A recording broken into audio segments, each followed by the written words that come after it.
That was only half throttle.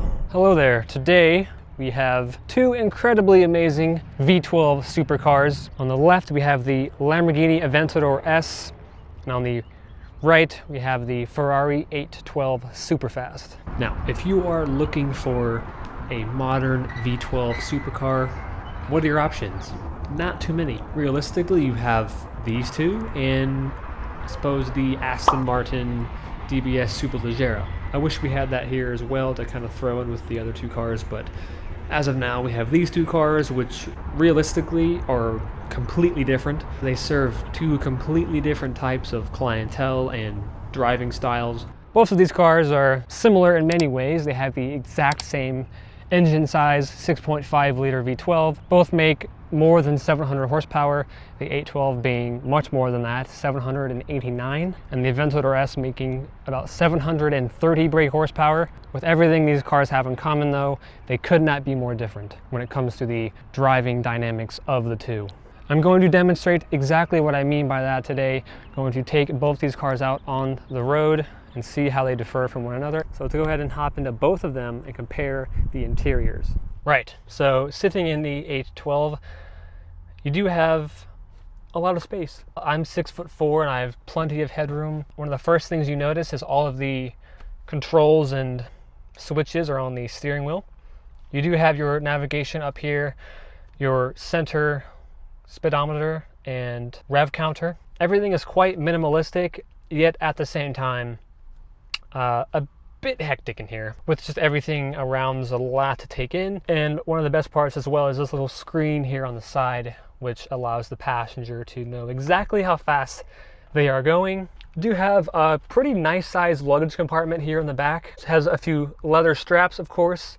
In fact, there is leather literally everywhere in this car. Everything is leather. With that or carbon fiber, of course, as does have the carbon fiber steering wheel options. JBL sound system. This being a front-engined V12, you will have rather long front hood. You sit further back in the car, you sit towards the rear axle of the car. But with that said, visibility is pretty good. There is a bit of a blind spot behind me, but everything in here is very luxurious in here. It's a great place to be.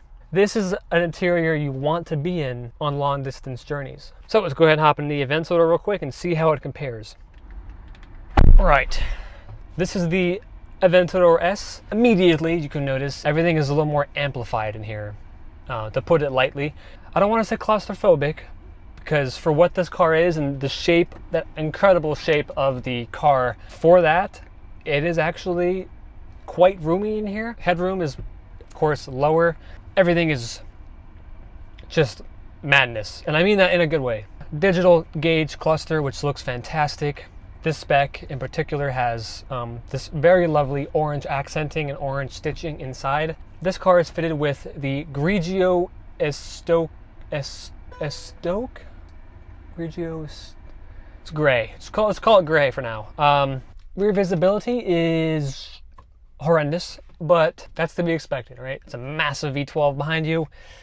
Not gonna be able to see anybody. Nero Aid leather inside, the incredible accents. Carbon fiber on the dashboard here. You do have your glove box. You do have your Strada, Sport, and Corsa modes with your Ego mode as well, which allows you to sort of customize your drive modes to your liking. Has navigation. Everything in here is just angled much more aggressively towards you. But with all that said, this is still a fine place to be. Of course, you got the doors. Never gets old. And of course, one of the highlights of a Lamborghini is starting it up with this little red cap here, which makes you feel like you're in a fighter jet. So let's go ahead and take both of these cars out on the road. Right, so this is the Ferrari 812 Superfast, and it is indeed super fast. Go ahead and repeat the figures for you guys. 789 brake horsepower from a 6.5 liter naturally aspirated V12. 0 to 60 in 2.9 seconds. So 7-speed dual clutch transmission. Shifts are 30% quicker on upshifts and about 40% quicker on downshifts than the F12. So you do have your toggle switches here on the side, your drive modes, wet, sport, race, traction control off, ESC off. Not going to be playing with those today, but they're there if you want to. The car also has carbon ceramic brakes. This is the successor to the Ferrari F12, an already tremendous car. Many people agreed that the F12 had a bit too much power, and so naturally, what does Ferrari do? Add more power. Steering is still extremely fast and a bit sensitive. It is a bit too hectic feeling because it's so light and so quick, it just darts around. A bit too fast for my liking. But with that said, there's just something so elegant about a front-engined V12 Ferrari. It really differentiates itself from the mid-engined 458, 488, the new F8. Turn signals on the steering wheel, they're pretty easy to use, they're pretty easy to get used to. Ride quality is actually quite nice. This car is meant to be driven long distances. Jesus. That was only half throttle. And because it's a V12, it makes an amazing sound. A lot of these new cars are turbocharged. They just simply don't sound as good as a naturally aspirated V12. It does not really get much better than that. As I said, visibility is tremendous. So if you put it in just regular sport mode, which is the mode that it starts off in, the ride is significantly better than race mode. But that's to be expected. Race mode is harsh. Put it in race mode, the shifts do get more aggressive and quicker. The car is also fitted with four-wheel steering, meaning at low speeds, the rear wheels turn opposite to the front wheels, which helps with the low speed mobility of the car. At high speeds, they turn at the same time, which really helps stability at those high speeds, which you will likely be at quite often in a nearly 800 horsepower Ferrari. Regardless, what that means is that the handling is fantastic and improved upon from the F12. I don't think this is as good looking as an F12. I just don't. Not to say it's a bad looking car, because it's not. I think it's quite a good looking car, but the F12 is beautiful. I mean, it's all subjective, of course. You might think it's better, and that's perfectly fine. Now, compared to the Aventador, it is much less dramatic in here and much less intense. You're just kind of sitting back, a bit more relaxed in this car than you would the Aventador. The Aventador, I tend to drive a bit more aggressively, basically. This isn't really like that. You can just kind of cruise. Old V12 Ferraris, the front engine Ferraris, they always tended to feel kind of big. And this, while it is bigger than the, its counter F8, 488, it doesn't feel that big. It actually feels quite nimble for its size. And that means that you can drive it around town through traffic and not feel stressed out. Those downshifts just rip.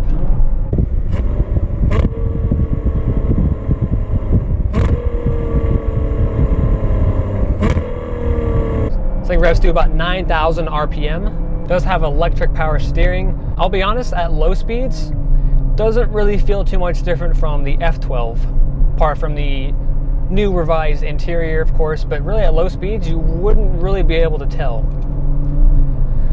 It's at high speeds when you might be able to tell. 800 horsepower is not something to be taken lightly.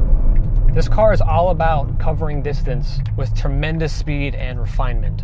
That is what this car excels at. The Aventador is a bit different. I wouldn't really say it's as comfortable as this. It's not as comfortable as this. It just isn't. This is a more comfortable car than the Aventador is. So comfort is more important to you than overall dramatic experience. Then get the 812. My question is, where do they go from here? This car is nearly, again, 800 horsepower. What's the next one going to be like? What's the TDF version of this car going to be like? What is it? 850? Like, it's just going to keep going up. I just don't know where you go from here. With the gearbox, with everything. The gearbox is fantastic in this car. Who knows? This could be the last naturally aspirated V12 that they make. So don't take it for granted. All right, so let's go ahead and hop in the Aventador and see how that compares to this. Honestly, it's not going to compare that much to this. They're entirely different driving experiences, but it's still good to compare them because they're at the same price point, similar price point, and both are big V12s, and they're sort of the flagship model of both companies. Now we're in the Aventador S. And immediately, it's a completely different vibe. Subjectively, in a good way. Massive V12 engine just behind me. Again, 730 brake horsepower.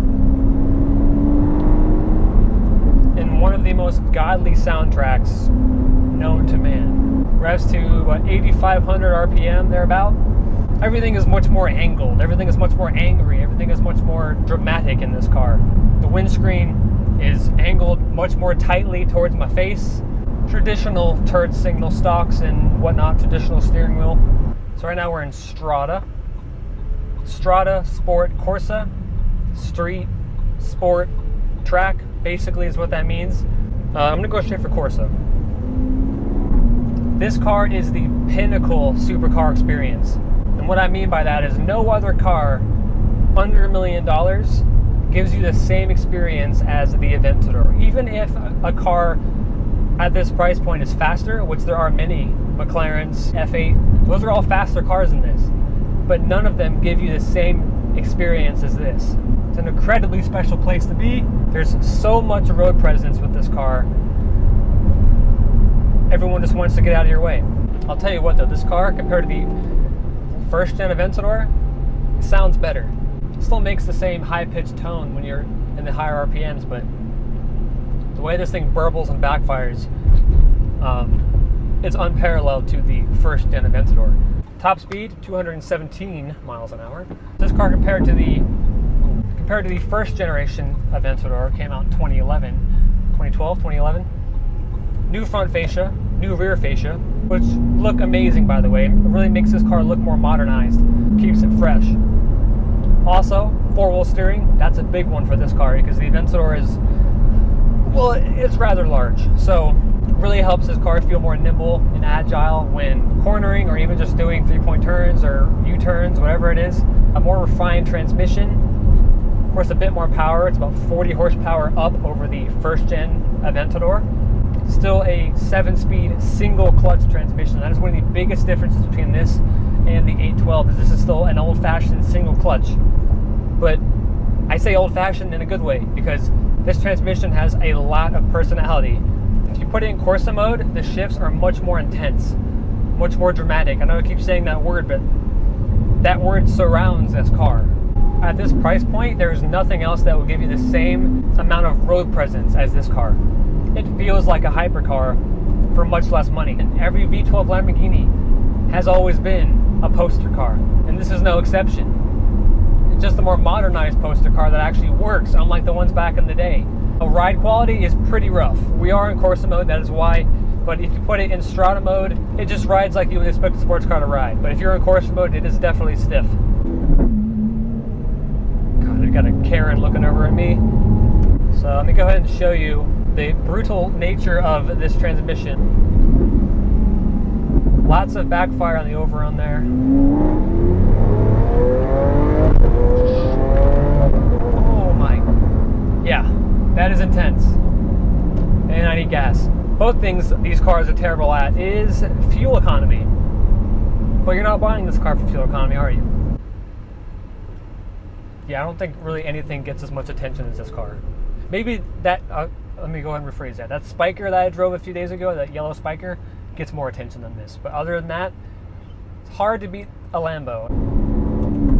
Let's put it back into Strada. Kind of quiets everything down. Exhaust gets a bit quieter, a bit more refined. But you don't forget that you're in a crazy car. In the 812, there are moments where you might actually forget you're in a Ferrari because it's such a elegant, relaxed, more relaxed experience than this is. This thing, you don't forget you're in an Aventador. You won't forget. It doesn't want you to forget. So, could you drive this every day? I mean, technically you could. So compared to the 812, again, these are two very different cars. I still wanted to take them both out on the road just to show you. They're both in a similar price point at the moment. Similar engines, but they both drive so differently. They couldn't be more different driving experiences. So it depends on the kind of experience you want in a car. Do you want the sort of, I suppose, pinnacle supercar experience with a rougher suspension and more intense experience, if you're willing to sacrifice ride quality, overall usability every day, I suppose, if you have a better traditional daily to use, then go with the Aventador.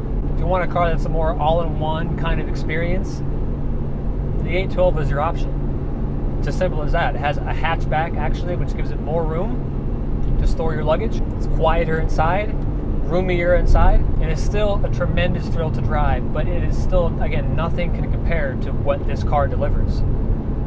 It's just that simple.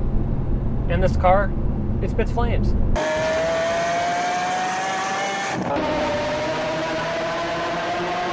That alone can be the ultimate reason why someone buys this car. It spits flames. Blue stuff comes out.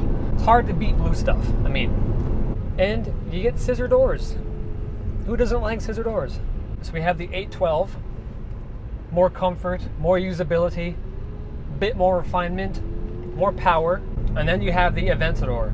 You've got blue stuff, scissor doors, and insane road presence. Unmatched road presence. It's a tough choice. There really aren't any other modern V12 supercars that are out there. Most of them are V8s, or even now twin turbo V6s, twin turbo V8s, a couple of V10s.